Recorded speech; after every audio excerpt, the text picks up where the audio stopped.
The first part of this video is going to be the review on Domino's new New York style pizza. The second part of this will be an update from my last Domino's video. But as you can see, the pizza looks alright.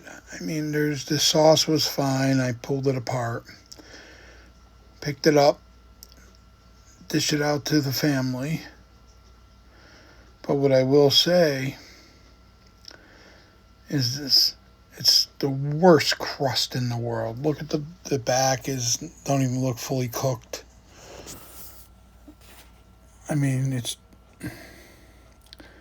the worst pizza I've ever eaten from Domino's. And I ordered 2 of those pizzas and they were both bad. I don't know if the dough was bad or what. But that's what I think of this pizza. I would not get it again.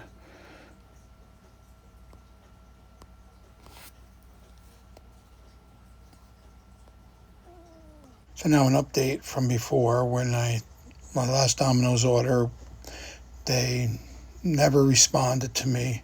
And I sent emails twice. So I never got a reply. But I also want to state that if you look on their box, which I'll show you a picture of, it says they guarantee to make it right, which is not true. They do not. Thank you. Don't forget to like, subscribe, and check out Carl from Florida for his videos.